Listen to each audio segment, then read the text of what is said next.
The man, the myth, the legend, Mortarion has arrived. Spikey bits. What's up, Hobby Maniacs? Rob Baer with you again today, checking out the newest Primarch on the block, Mortarion, the Lord of Death, for, of course, Nurgle's Death Guard Legion, for the Traitor, Astartes, Heretics, whatever you want to call them, badguyspacemarines.com. Here he is right here.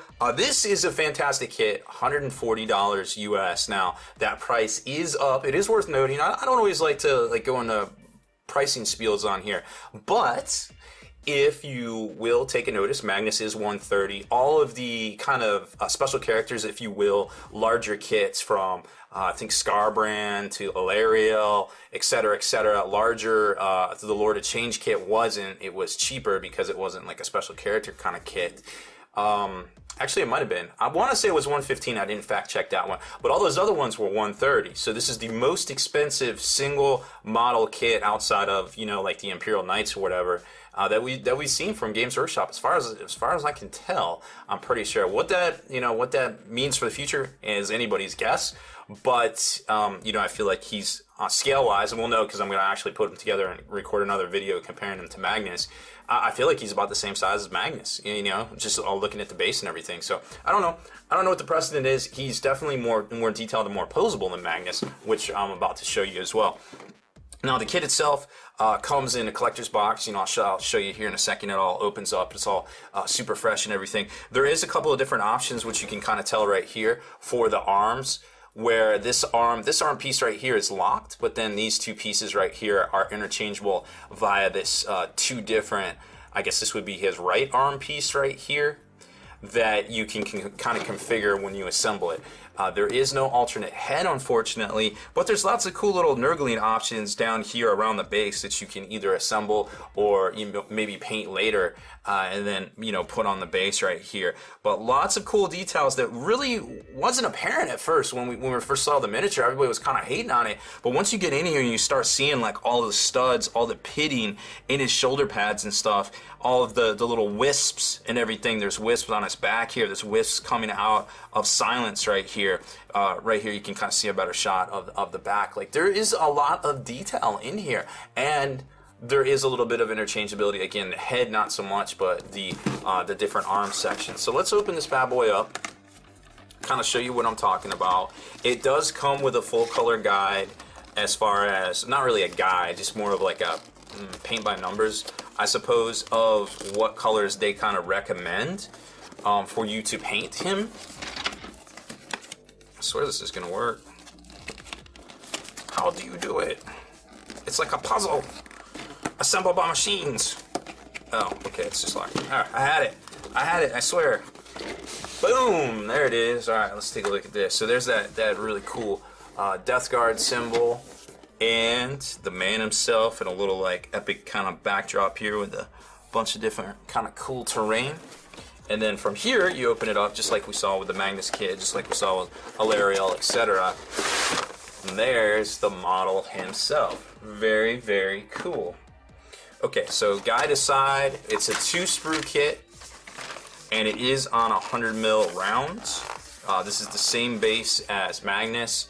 I believe this is even the same base as the Redemptor Dreadnought as well, if I'm not mistaken. Pretty sure it is. It looks like it to me, but I will grab it and we will compare it for our other video as well once we get this bad boy put together. So there's the 2 sprues. We'll take a look at those here in a second, but I think the meat and potatoes of this video, including a little quick rules breakdown, definitely going to be in this rules right here, or this little instruction pamphlet, which of course does come with rules, of course. Okay, here we go. So you can tell right off the bat, it is going to be a little bit of a bear to put together. Not as many crazy tiny pieces from what I saw, but there is little wisp parts that kind of lock into the bottom of the cape, and this is actually what's going to balance your figure onto the base right there. Lots of left and right pieces. There's going to be lots of tubing. There's tubing on his wings. There's tubing on these boots right here. That's looking pretty fresh. Again, little wisps down here that are the bottom of his tabard. So it's almost like there's this mystic smoke coming off his tabard that kind of holds him up. That's literally what you glue to the base, kind of type deal right there. And then the base itself is more detailed than Magnus. It isn't just him stepping on, you know, like a dreadnought. There's actual rock texture. You can put this little Nurgling guy on there if you want, I suppose. You don't necessarily have to. I feel like me, Rob Baer, I'm not going to put all these little Nurgling dudes because that's just more shit to paint.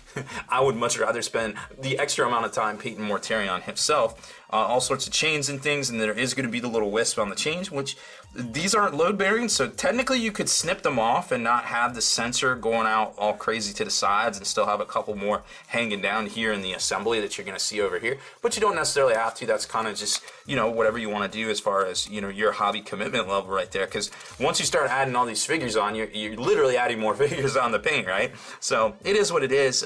Again, you know, wherever your commitment level is. Some tubing that goes on the wings right there. Now, I haven't checked this interface.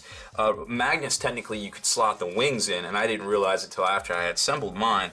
So again, there's going to be a little bit more in-depth insight once I get this guy literally clipped out and glued together. Now, we're going to do it in assemblies because we're going to probably airbrush the majority of it. But that being said, you know, that definitely won't cheapen out. We'll have a pretty good perspective for you as far as that goes. And then here's the left and right halves to his the one piece of his arm that's going to be static. There is no shoulder pad bits per se. They're actually kind of built into the arm. Everything's like a slice and dice kind of assembly that we've seen in the past. So this is going to be the static one, and there's going to be two different ones that you have to choose from depending on which arm you want his weapons in, which right here you'll see you have to kind of choose at this point where you want to put the lantern and where you want to put silence.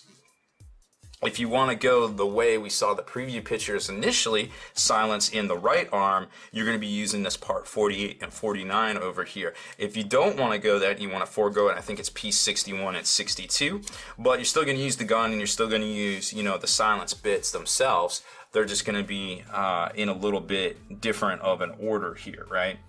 Let's see, in number 50, technically they would have to be a different hand too, so I'm wondering if there is a different heft to this. Actually didn't realize that till right now, but there's probably a different heft to silence right there. There you can see the head assembly.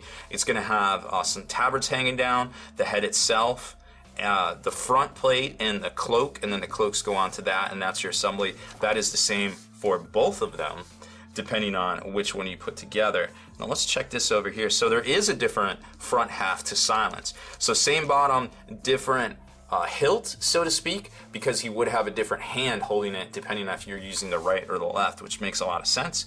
Again, I guess that would be the case for the gun bits too, right? Because you would have to have a different hand holding the gun bits. This is 3C, this is 61, 62, 65, 66, 42, 43. So yeah, it looks like there's two different front barrels, 42, 43, 67, 66, that attach to the hand. So there's actually two different lanterns as well. That's cool. If you can find somebody big enough to hold it, I suppose you could give it to somebody else, whichever one you don't use. You won't be able to get away with silence though, because they use the same bottom. It's interchangeable. So there you can see once you get your position down, you lock on the head, and it's gonna go on the same way depending on which 56, 57, 59, 60, 56, 57, 59, 56, 58. 56, 57, there is two different heads. So that one has a respirator. That one has a respirator too. It just might be tilted.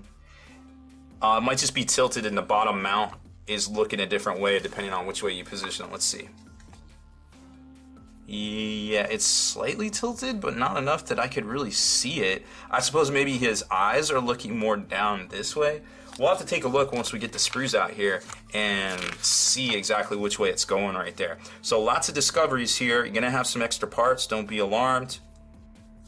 But that's the way it's looking.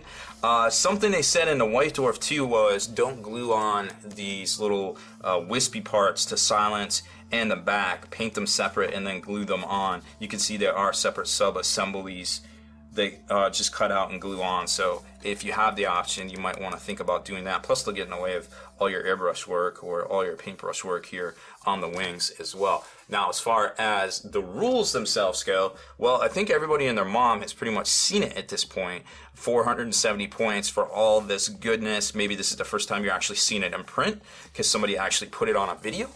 But here it is right here. So let's see if there's anything glaringly obvious that we need to talk about. I think the big thing was people weren't understanding, and maybe I am misspeaking, but with his reaping scythe, this is going to be, you're going to be able to make multiple attacks with this thing here. Let's see. Silence when attack, choose one of the weapon profiles, reaping scythe, plague weapon, reroll any rolls of 1 when attacking with it, make 3 hit rolls for each attack with this weapon. Okay, so that spells it out right there. There is no question. So his attack profile is going to be 6. So he will have 18 attacks with this right here. Eviscerating blow. This is going to be just straight up. Weapon is a plague weapon.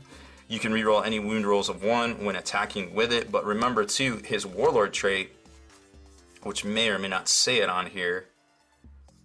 It doesn't say what his warlord trait is. Huh, that's interesting. So his warlord trait is actually the one that lets you re-roll failed wound rolls with a plague weapon, which doesn't list it here, but that is what it is. So, and it's in the rules that you affect yourself. So theoretically, he affects himself, and he would get to re-roll all of those wounds. Also, everybody within 7. Now there is an ability in the book that also lets you extend that aura out to 10. I believe it's a stratagem. I forget exactly, been processing a lot of these rules. If it is a stratagem, it's only going to work for a certain amount of time. It may or may not affect him because, remember, he is a character. It may only affect, let's see. He is a character. He is not infantry. So if it affects it, if it goes off an infantry unit, probably, but something like that, an ability would probably affect in a character. So I imagine that's something we have to check up on, but be aware of that. He could bubble out his ability there. And speaking of bubbling out abilities, remember too, enemy units within 7 must subtract 1 from their toughness, which is really, really ridiculous. He has the host of plagues. This is really super dirty. In the fight sub-phase, consult Mortarion's chart up here. On a 4-up, every unit within 7 inches, if you roll a 4, will take D3 mortal wounds, which just stacks with all the abilities in this army. It's just ridiculous. He does have disgusting resilient. He is Heretic Astartes Death Guard, so the the Blightblinger guy that lets you reroll 1s on Disgusting Resilient will affect him. However, it only works within 3 inches, so if you can kind of keep him running behind Mortarion that's flying and has, you know, this 12-inch move and everything, well, that would probably be a good thing, but it might be kind of hard to do. Putrid Demise, he explodes on a 4-up. Everything within 7 suffers D3 wounds. And he has a 4-up invulnerable save, of course. He has, of course, access to Contagion. Everybody in the book has Contagion. Nobody has the ones from the normal Chaos Space Marine Codex, so you're going to have to kind of multiple detachment if you're trying to get like warp time and stuff to port guys forward. But he is Heretic Astartes, so theoretically those powers could still target him, kind of like what we saw with what people were trying to do with Magnus. The Lantern, just like we saw in the rules previews, it's going to draw a straight line between the closest point of Mortarion's base and that of closest model and target unit. Resolve a single hit on this weapon against each unit until the center of this unit, against each unit, the center of the line passes over, and your little Nurglings can attack as well. No big deal right there. And then Scythe, well, Silence, it has its 2 wounds right there. Phosphex Bombs making their first appearance in Warhammer 40k over from Horus Heresy. Grenade 2d6, Strength 5, AP neg 1d of 1 damage right there. So 3-up, 4-up save, Strength of 8, Toughness of 7, 18 wounds, hits on 2s, hits on 2s in both combat and shooting, and he's going to have 6 attacks on the charge depending on which mode of weapon you're going to use right here. And then of course the Host of Plagues ability, once he does inevitably get into combat, he's going to be wrecking fools.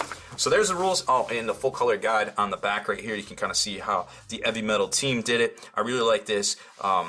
kind of fleshy palette right here, going from Rakarth out to the edges of Witch Flesh and White Scar. It looks like they kind of feathered in the Riesling flesh shade a little bit. So you're going from darkest up to light right here, but this is a lot to do with the flesh shade at the end of the actual wash. That's not the color that this is going to give you without that flesh wash right there, which you can tell they went definitely way liberal with it right there.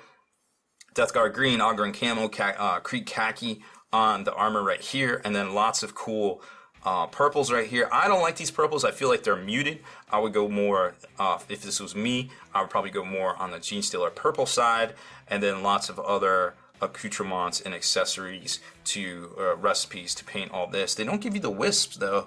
They don't give you the little, oh yeah they do, it's right here. Celesta Gray, Gilt with Man Blue, Waywester Green, so a combo of those, and then Ulthan Green. Two of my favorite grays right there. Those two grays are the heat. They got a little bit of blue in them, just a little bit, just enough, just to make that gray pop. I'm not surprised at all that they use that. That would have been my go-to choice right there as well. Now as far as the sprues go, let's zoom in and take a closer look on these. Lots to see here, of course. All right, well, you can see that there is only, well, I'm looking at the other sprue too. There is only one of the silence hilt here. Here's your two weapon halves for the other end right there. You got wings and stuff for all the little duders. Here's Mortarion's two heads right here. We'll take a closer look at those in a second. It looks like these are his arm pieces right here. Very well detailed. You can definitely see the pitting and everything down in there. It's looking incredible. The wisp and things, some more chains. This is his back pieces right here. Some of his back wisp. There's his respirator. Only one respirator. Oh no, it looks like two respirators. Let's flip that over. Oh, I don't think that's for his mouth. That's for something else on his back right there. Here's his respirator piece right here. Where does heads go? So what is the thing with his heads? I'm trying to...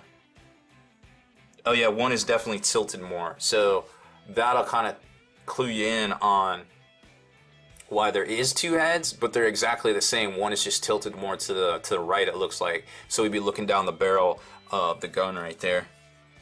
Everything else looks pretty cool. It's hard to make out what all these little crazy pieces are without seeing it. I think these are some of the leg tubing. This looks like the tubing that goes on the wings.